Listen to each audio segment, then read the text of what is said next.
fabulous Scrappy friends, it is Jess here from the Scrappy Sisters, and thank you for joining me for a Confessions of a Paper Addict design team layout.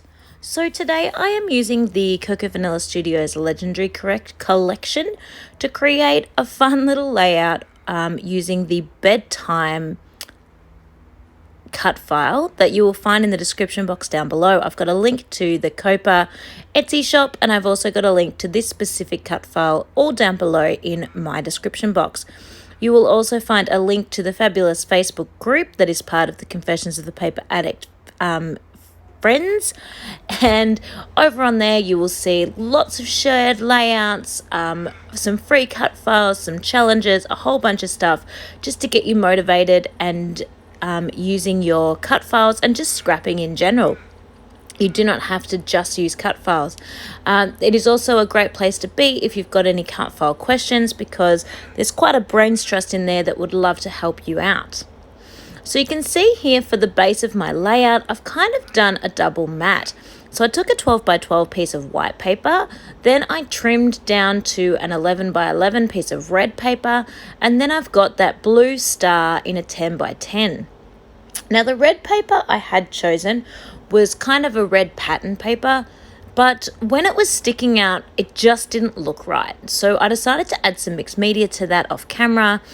I just basically painted the border in a plain red paint, and then just swiped, just swish, swish, swish, swish in any way, shape or form, some really bright green, almost yellow, and some orange.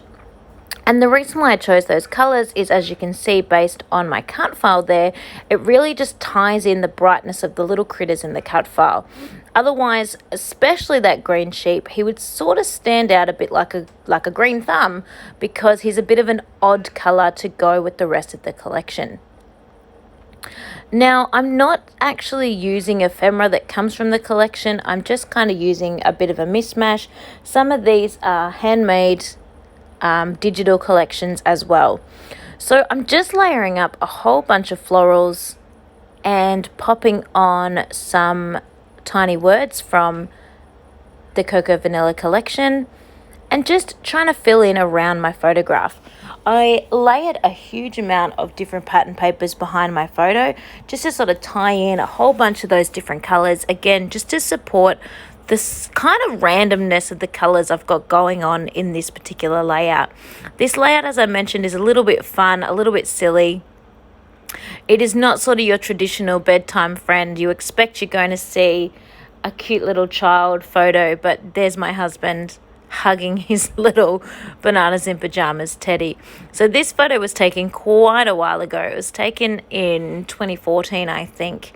Where my lovely grandma, who is no longer with us, sent my husband a birthday present, and it was this teddy that is a bananas in pajamas, and he has, instead of stitched in his traditional blue and white pajamas, he is all stitched in red and blue, which is the colour of our football team that we support here in Australia.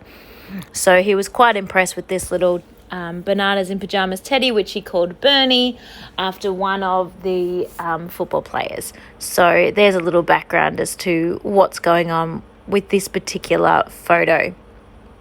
I don't think I had any other photos of his birthday this year. I don't think we took any, so I thought it was nice to document something a little bit silly. And I, of course, do add some journaling, but as always, I add that off screen later, not because it's secret or private, but because I type it up on my typewriter. And I'm going to be honest here and say I've got a pile of about 15 layouts sitting next to my typewriter, waiting patiently for me to get to them with the journaling. It's just the last thing I do. Same with dating them. But you may have noticed at the very, very, very start of the layout, on the back of that white sheet of paper, I actually had a few notes jotted down. So I'd written down the significance of the photo, and I had written down the date that the photo was taken, just so when I do come to journaling later, I don't need to go and look that up or find out what it is, because no one really sees the back, so it doesn't matter.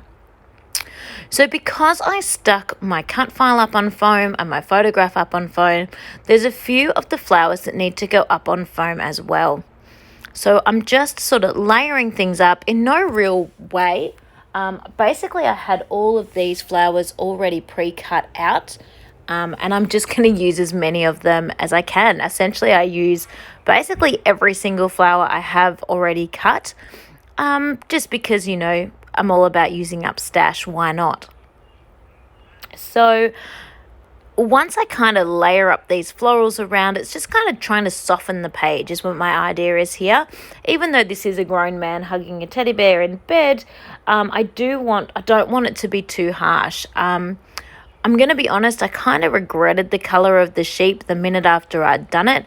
At the time, I thought the green would be really cute, but it really draws my eye and it really pulls me away from the rest of what's happening in the photo or in the layout.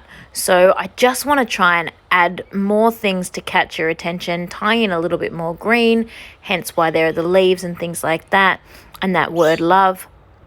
And just trying to soften up the page so it doesn't look too harsh. You'll see in the close-up photos at the end, it definitely does pull together, but it did take a little bit of work and layering up quite a few little different bits and bobs. I just decided to pop that hello tag into the side of the photo again, just to it really was more about layering up and pulling your eye over towards the photo instead of towards everything else that's going on the page. The photo itself is not particularly eye-catching, being the darker colour. The quality of it is not that great, being a photo from 2014, and I probably saved it off the internet, which diminishes the quality of it again. But we just work with what we have, don't we? So it's all just coming together now with layering up all of those florals. I've got one more cluster that's obviously all in place up in that top left-hand corner that I'm going to glue on down for you all in just a moment. So it's not really a visual triangle. It kind of is, but it's a bit of a weird shaped triangle happening today. It's more like a diagonal effect, really, where I'm supporting my photo and then I've got something else just filling that massive gap up in the top corner. It looked quite empty without having something up there, so I thought I would pop that on. I was originally going to get little mini thickers and add more to my title, you know, Night Night Bernie or something like that. I didn't have enough of the big thickers to add the word Bernie, but in the end I decided I'd just add that with my journaling and not worry too much about it with my title now. I really love those wood grain thickers. I haven't used them much, not actually because I'm hoarding them, but because I have them in this kit. And so unless I pull out this collection to use, I kind of forget that they're in there. And every time I pull out this kit, I'm like, oh, I love these stickers. And I'm very quickly running out of letters that I need. Of course, we've got no E's left, do we? We never do. So just popping on some puffy hearts. They are not, I think they're Vicky Bouton hearts, those hearts. But they're cute and I like them. And you can see I do have the pink fresh bows, but they're not going to make it onto this page. They're not. They don't really suit what's going on with the rest of this page. I was actually just using the packaging to stick those Vicky Bouton hearts on so I didn't lose them. And one more heart here, and I've already stuck on a little word cluster for each one, and then I'm basically done. So I am going to pop on some enamel dots that go with the Legendary collection. So even though I said I'm using Cocoa Vanilla Studios Legendary, I'm really not. I am. That 10 by 10 blue background paper is Legendary. The tiny word, this makes me laugh, is also from the sticker sheet. And most of the pattern paper is Legendary, but the bright green of the sheep is not. It's possibly pink fresh as well, maybe. Maybe not. But it's kind of a bit of a mix mash what's going on this page today. And, we love to bash our stash and use as much product as we can. But it is all pulled together quite nicely, and you can see there the finished product and how just tying in some more of those colours really makes those the Bedtime Friend little critters tied all in with the rest of the layout. So thank you so much for watching. I hope you have enjoyed this process video. Make sure you check that description box down below to see links to the Etsy shop, links to this particular cut file, as well as links to the Facebook group. Thank you everyone, and I will see you next time.